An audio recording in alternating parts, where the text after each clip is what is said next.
Hello, everyone. Welcome back to another edition of the Benchwarmer Sports Podcast. I'm Raffi, as always, joined by Theodore and Davian. Theodore, what Oh, we're happened? jumping right into it, aren't we? What happened? Theodore. How'd you get destroyed by the All right, Eagles?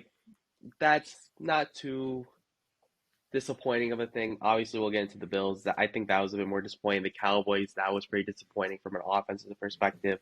But Theodore, I will True. give you the floor before we break down the game in more detail. Any any little thoughts before we dive into the show? It was a good Look, season. that was it was a good season. It It really was. was. I It mean, was. I'm a It senior was. in high school. We haven't made the playoffs since I was in sixth grade. We hadn't won a playoff game since I was 6 years old. Like to do this and to have such a fun season the whole time, I can't complain that much. Obviously, it sucks how it ends, but we got a bright future. I really do believe that.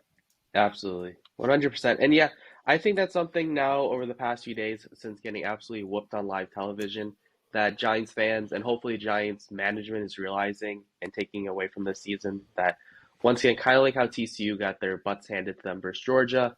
Yes, it was a huge butt whooping live on television for everyone to see, but that shouldn't take away from how great of a season both TCU and the Giants have had. Obviously, for Giants fans, Theodore, you know firsthand, they have had a rough past couple seasons. So this year is certainly a breath of fresh air for them. Boys, aside from the Giants getting absolutely clapped, how are you guys doing today?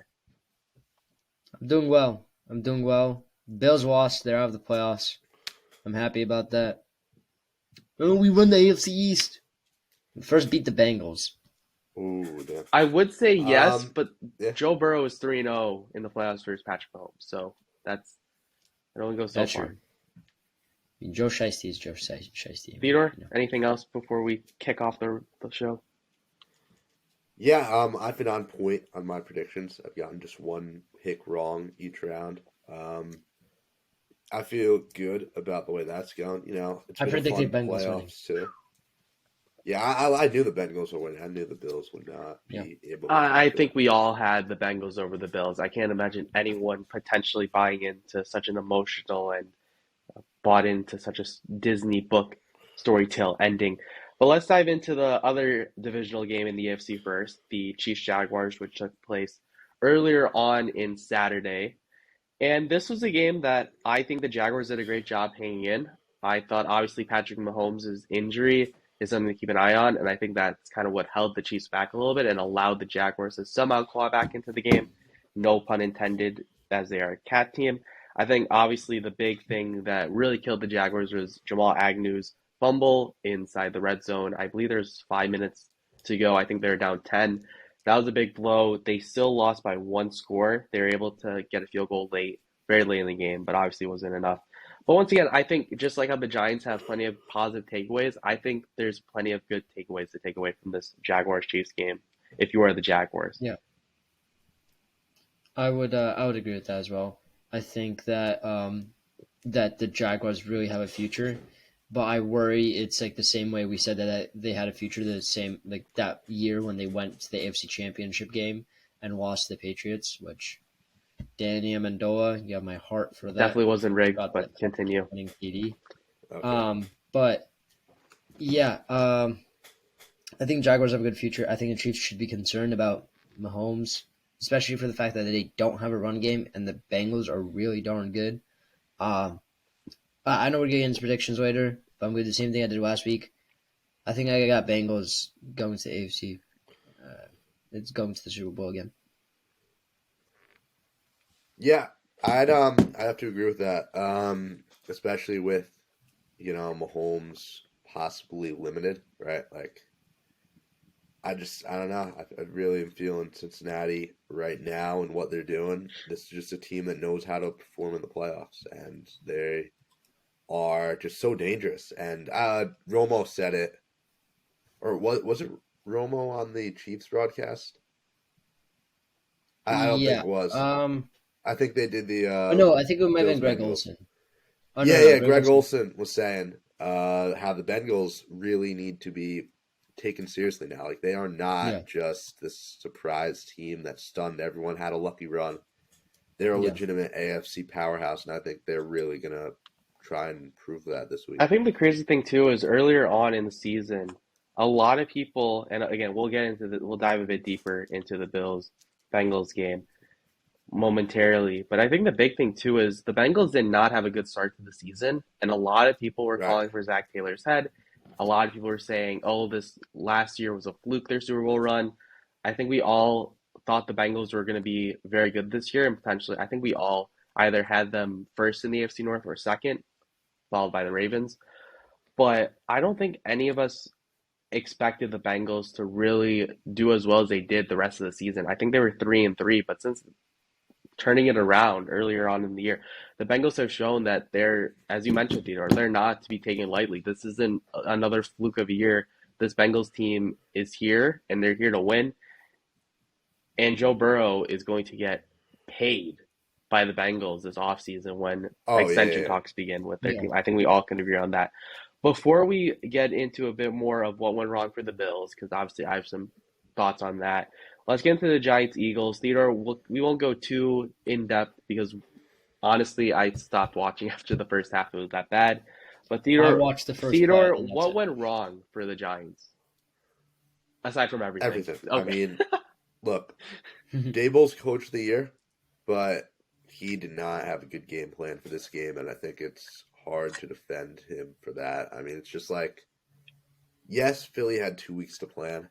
Yes, they clearly have much more talent on their squad. But, like, come on. We could have come out, like, with some kind of, like, method of attack, and we just did not. I So, felt like they were it's just very playing disappointing. zone the entire Yeah. time. I felt like at this point when you're going against a team like the Eagles, I would personally just play blitz. I know it's a Right, risk, like, especially with Jalen Hurts. we've brought the pressure all year, and, like, we All of a sudden, like backed this game, like off. they didn't bring Right. pressure, and like those wide receivers are really darn good. You're talking about Devontae Yeah. Smith and AJ Brown. The first play of the game was a 40-yard, almost like a 40-yard reception to Devontae Smith. I mean, Mhm. after I saw that, I realized like the game plan was just not there. Yeah. And Now you know, I will say though, they did hold Jalen Hurts to only 150 passing yards, but you can't allow But it doesn't 200. matter. You can't allow We- over yeah. 250 yards rushing Yeah. to the Eagles. Right. It's 'Cause the absolutely Eagles are a absurd, team- especially. Yeah, continue on. Yeah, I mean, it's just, especially with, we had Dexter Lawrence up there. We should have been able to have some kind of QB spy going. It's like we took the pressure off from the Minnesota game, right? And that worked. It really did. I mean, we didn't blitz that much, and our defense settled back and they made plays. This Philly team's a whole nother animal. They run the way they run the ball. It's like you got to change up what you're doing. You had to have some Yeah. kind of different strategy for beating this team. And we just didn't. So it's very disappointing. Really, nothing went right. I mean, Danny made a couple rough throws, still played overall a decent game. Yeah. Nothing that's good enough to remotely beat the Eagles, but it's just.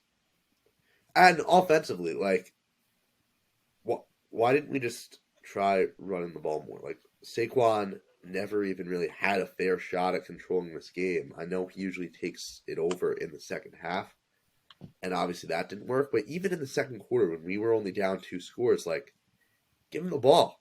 Keep feeding him Yeah. the ball. Stuff will happen.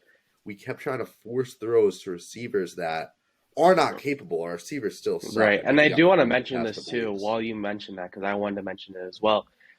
Just taking a look at the receiving numbers for the Giants, you have Richie James, the leading guy for the Giants, 7 receptions, 51 yards, 10 targets. Saquon had 2 receptions, 3 targets. Matt Breida had a target and a reception. Marcus Johnson, Lawrence Cager, both having 1 catch and 1 target. Darius Slane had 5 targets had caught 1 of them for 4 yards. Daniel Bellinger, dog, had a reception for 4 yards on 3 targets. And Isaiah Hodgins had 1 reception for 3 yards on 2 targets. I think we all can agree that receiving just is not built to win a championship at all. And I think we all recognize that, which part makes Daniel Jones look very, very good with what he was able to do and just shows how well he played and how conservative he did a great job being smart with the ball, as we've been harping on the past few weeks. Yeah. And I think that shows.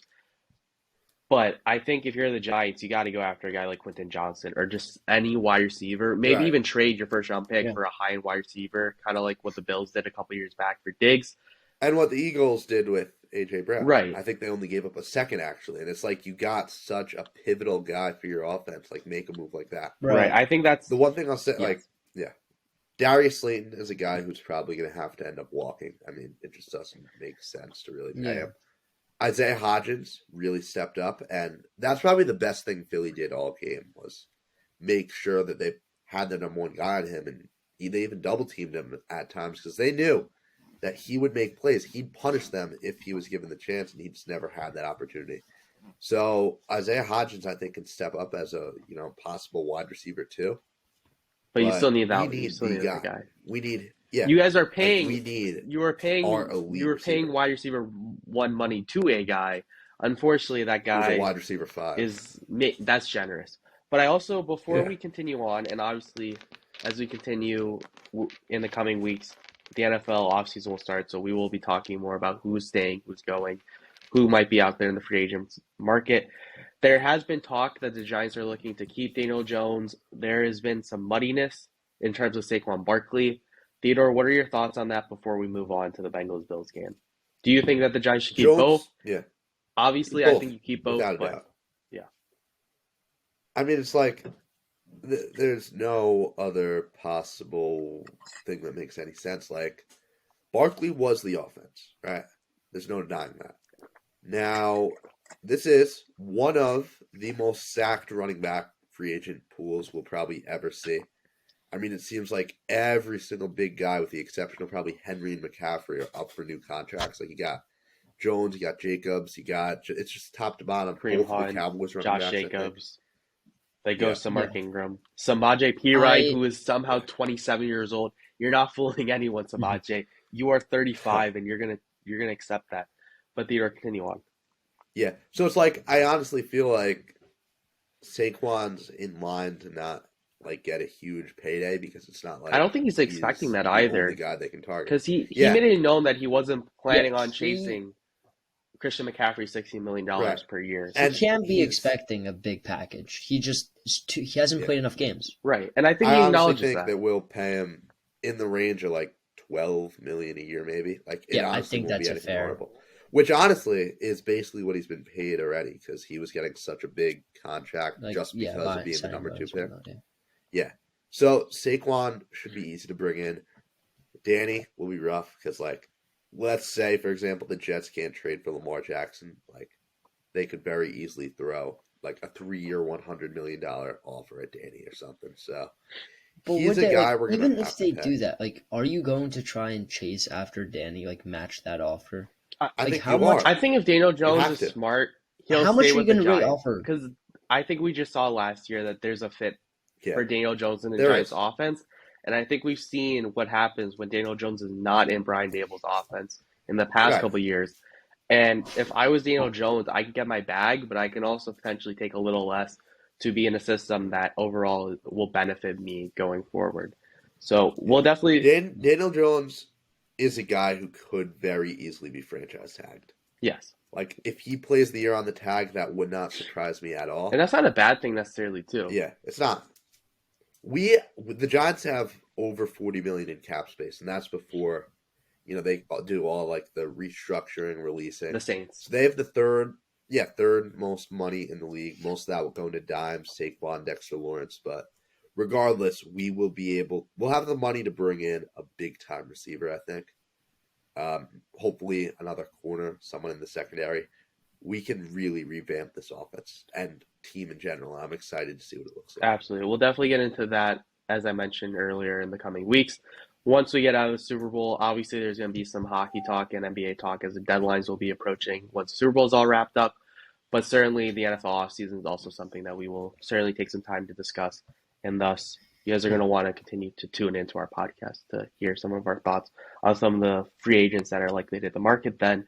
Let's move into the Sunday games, Bills, Bengals. We kind of touched on it all around, so I'm going to give some thoughts, and if you guys want to chime in as well, you guys are more than happy to do so.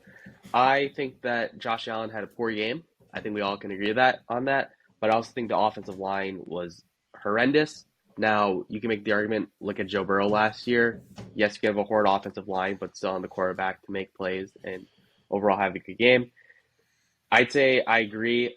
Poyer and White, I believe, took each other out too on a play, which was just brutal because there's also defensive pass interference on the play.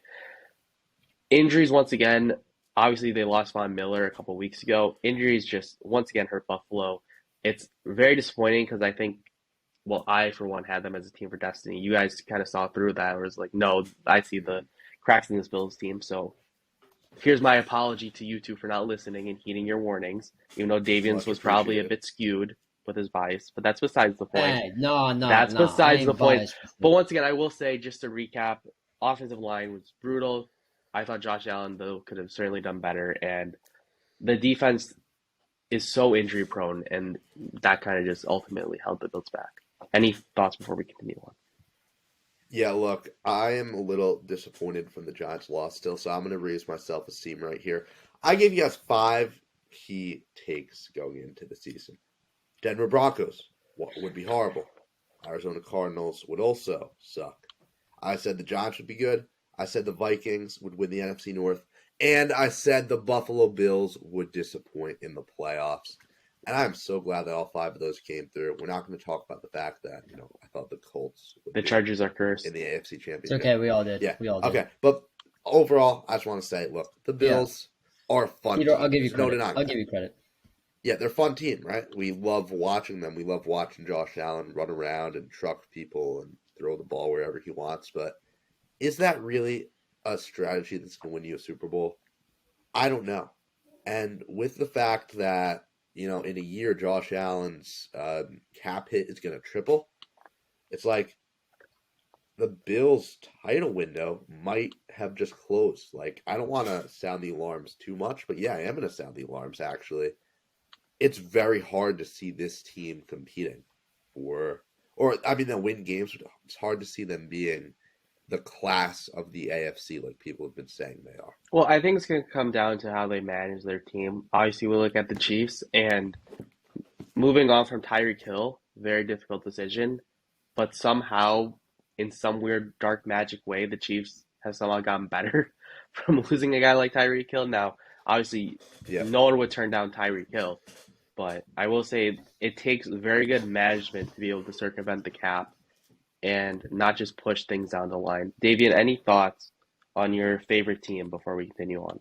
Any quick thoughts?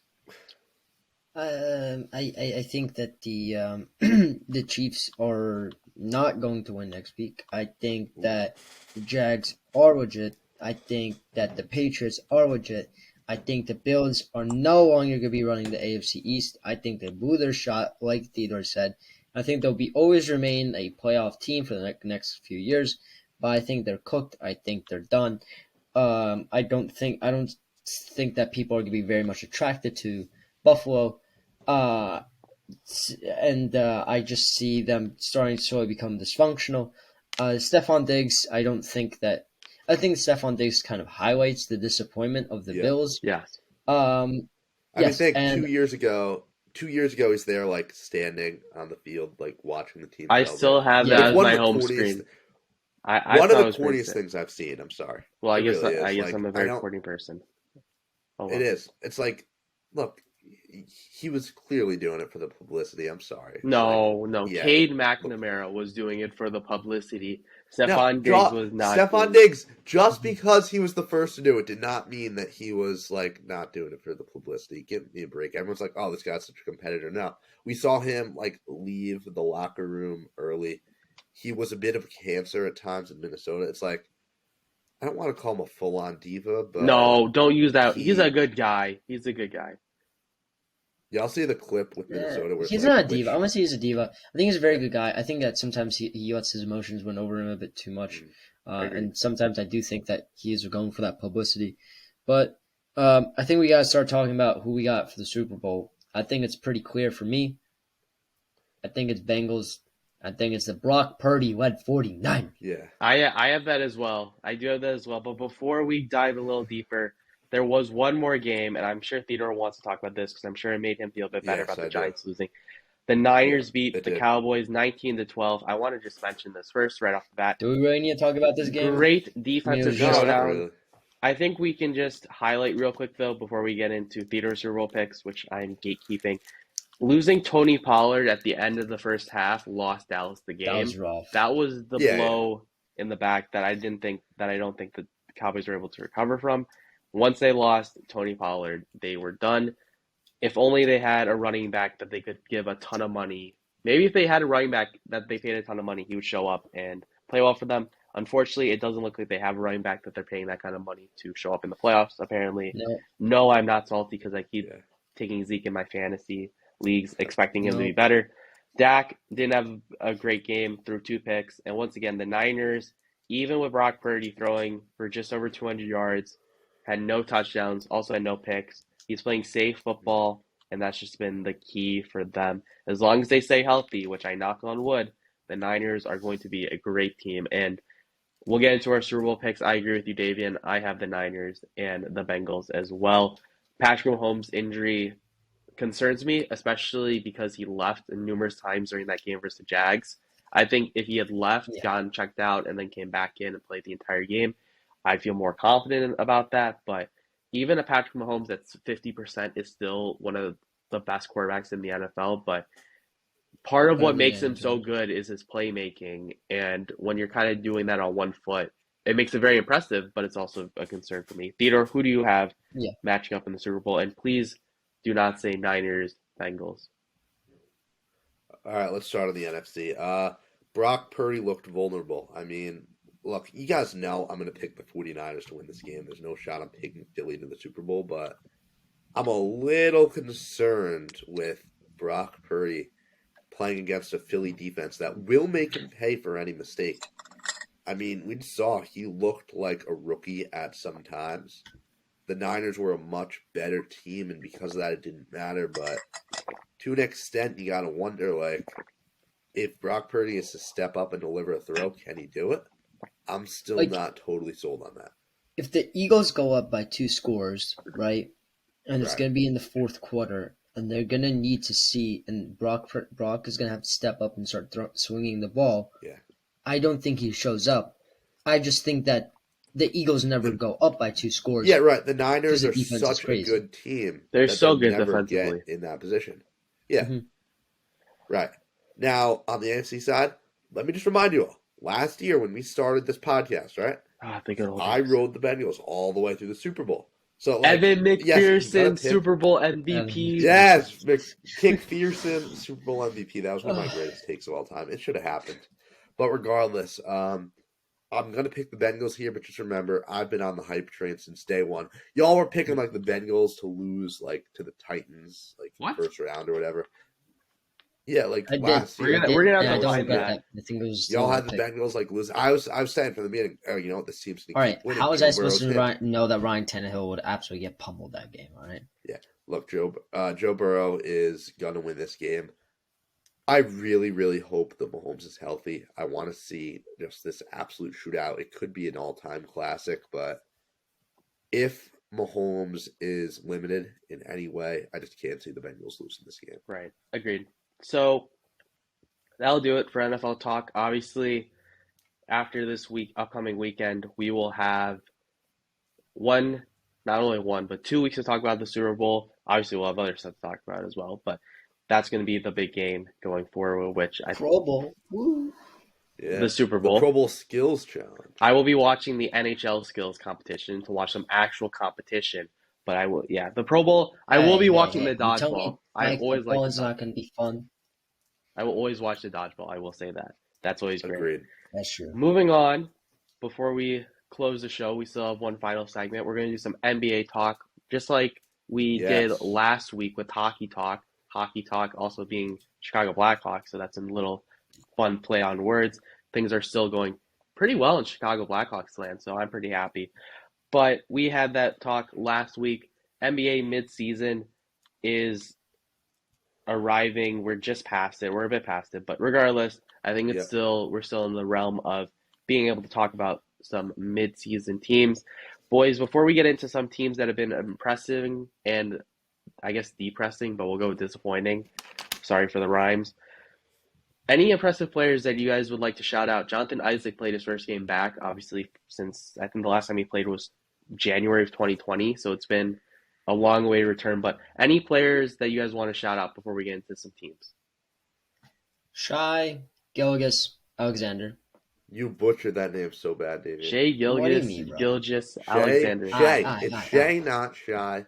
Thunder fans have known this for years. It is Shay. Shy. Watch out. All right. David, watch your back. All 10 Thunder fans are going to... No, I'm kidding. The Thunder have a very loyal, passionate We fan do. base. We have a good I won't fan base. diss the You can't knock Thunder. us I do fast. like the Thunder fan base a lot. But David, what were you going to say before Theodore? I mean, he's been going insane. I mean, Yeah. we know like of the like MVP race and Joel and less so Giannis now, but Kevin Durant and everyone there. I mean, Brooklyn's on a 9-game winning streak. I think the Cavs made the right move with trading for Donovan Mitchell, who's been doing really well as well.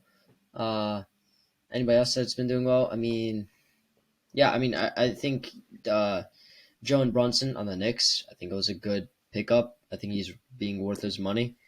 I mean, the Kings themselves are just doing good. I mean, Davion Mitchell has been doing really well. He always has my respect for having a similar name to me. So, yeah. Theo, any guys? Yeah. Yes, there are two guys that really have stuck out to me this year, and there are two guys that were traded for each other. The Kings and Pacers made a move. Domantas Sabonis for Tyrese Halliburton. The Kings got flamed for this. People said, why would you do this? Well, Tyrese Halliburton was in a guard-heavy system where he never would get to shine. The Kings were stuck in a rut. Something had to happen. And they are the 3rd seed in the Western Conference as of That's this recording. unbelievable. That's a team Yeah. that I will defer to you guys for a lot of the analysis because I don't watch too much basketball. I watch the NBA Finals. That's just about it. But when I was doing the show prep, seeing the Kings 3rd was very shocking to me because they've been a team for a while that's just been a very dysfunctional franchise. But Theodore, continue on. They are so fun this year. Sabonis is averaging 19 points, 13 boards, 7 assists per game. He's shooting 60% from the field. He is a bona fide all-star. He's not getting votes, but he is deserving of being an all-star. And he is probably a top 5 power forward in the league at this point. He has just absolutely been incredible. On the Pacers side, Indy was a team people said, oh, they're going to tank this year. Well, first of all, Benedict Mathurin, shout out to him too. He's averaging 17 points off the bench as a rookie.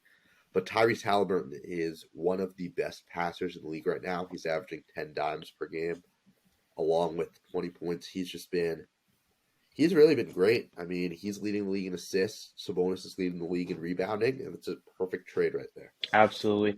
So let's also take a look. Obviously, you mentioned the Kings. I had the Kings listed as well as a team that was definitely exceeding their expectations. Any other teams that have been impressive to you both or disappointing? I currently, just looking at NBA standings and what I've taken the last few years, I just felt like the Lakers would bounce back at some point. It doesn't seem like that's happening or going very well. No, they are. Look, Raffi. The Lakers are bouncing back. I mean, think about it. They started out, I believe, 2-12, right? I mean, they're 6-4 in their last 10. 22-25. Yeah. So it's like Russell Westbrook, first of all, is balling. Russ is a 6th man of the year candidate. He should be an all-star this year.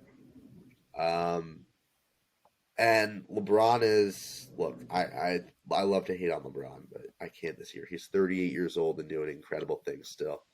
The Lakers are a team that's really starting to turn it around. They just acquired Rui Hachimura. I fully believe that LA. I think that was a very good move by them. Trading Kendrick. Yeah. I think it was a perfect move for them. I think they were starting to get their stuff around, like as you were saying, Theodore, but I still am not very happy with them. I think they should be doing better. And I think Father Time's coming for, LeBron. Moving to another team real quick. The Warriors, I'm looking at them, and obviously they just are coming off another NBA championship. Their away record is 6-18. And if I didn't know any better, I'd say that's probably bottom 5, definitely in the bottom sounds about third right. or bottom quarter in the league. I think the only team that has a less or lower amount of road wins is the San Antonio Spurs and Houston Rockets, who both respectively have 5 and 4 wins. Boys, what's going on with Golden State this year? Curry's been banged up. Jordan Yeah. Poole is nothing special. He's not the guy people thought they would. Oh, the And pool the party biggest isn't factor, going on still. Oh, unless they're baddies courtside, then it's a different story. The biggest problem with the Warriors was their drafting. I mean, look, they took James Wiseman over LaMelo Ball. They took Kuminga over Franz Wagner, who's balling out in Orlando right now. It's like Yeah. you had back-to-back lottery picks, and you completely blew them.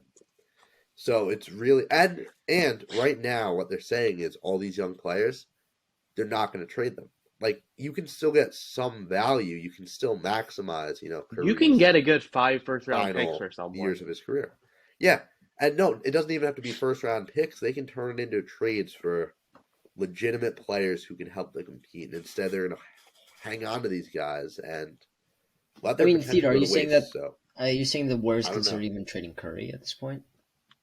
No. I'm saying they should trade these young players. Oh, to trade the build young around players. Curry. Okay. Curry is a guy you don't give up on. Curry's a guy you should be able to compete with, and the fact that they can't is very concerning.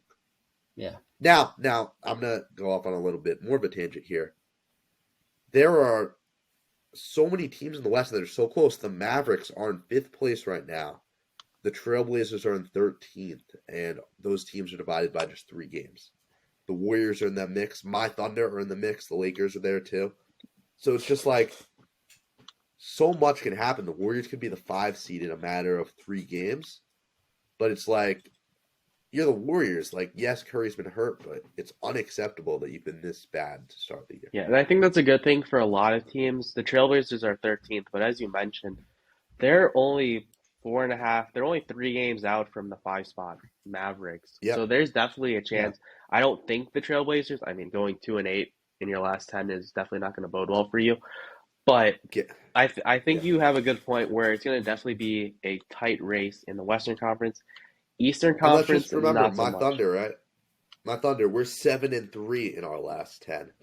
So it's like, 7-3 in our last 10 games. We were supposed to be a tanking team.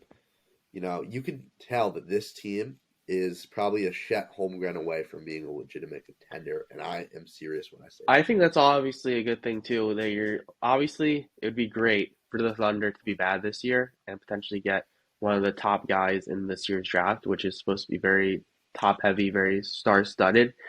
Yeah. Obviously headlined by Victor Wembanyama. I believe it's the pronunciation. Almost got so it. close. We'll get it by the time we get to the We're gonna NBA get draft. We're almost there. By the time he gets drafted, I slipped up at the end, but it's okay.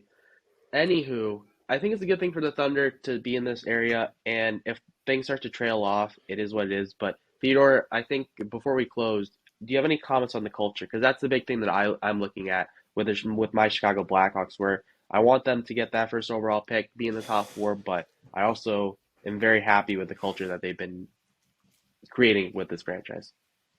It's clear just how important culture is in the NBA. I mean, we have a culture right now. Shai Gilgeous-Alexander is a guy who motivates his teammates. He is everything you want your star franchise player to be, and his teammates have responded to that. Let's take a look at the flip side. Atlanta Hawks. They were a team I thought could be really, really good. Trae Young is a guy who is averaging 28 points, 10 assists per game. He's one of the best scorers, best playmakers. And it doesn't matter because they have no kind of culture. DeJounte Murray is out here flaming people on his Instagram and getting into fights with teammates. Nate McMillan wants to give up as head coach because the players aren't responding to him. That's an example of a dysfunctional culture. What the Thunder have is perfect. Mark Daigneault, who's head coach, has not been great to say the least. I don't know if he's the guy who's going to coach us into the future, but we clearly have all the other makings of a winning culture. Sam Presti's done a great job of establishing that, and this is a team that, first of all, veteran players are going to want to play here. Maybe not the superstars because, who wants to live in Oklahoma, but if you're a mid-level guy, you're willing to sign a 1-2 short-term deal with OKC to play there because of how great this culture is. Absolutely. And I think culture, as we And shout out Chris Paul, because Chris Paul really absolutely. established that with a bunch of the young Yeah. players who were here. And once again, Yeah. having 20 billion first round picks over the next couple of years is certainly going to help the Thunder Right. as well. I wouldn't be shocked if they'd look to pull those picks to make another big splash this upcoming off season. These Well, are that not will gonna do get it for this drafted edition of to the Benchwarmer OKC. Sports podcast. We hope you enjoyed this edition. We ran a bit long, but that's okay as long as we're having great conversation. Be sure to follow us on TikTok, Benchwarmer_sports. Once again, subscribe to our channel, and we hope you have a great rest of your day. Have a good one. Peace, go Niners.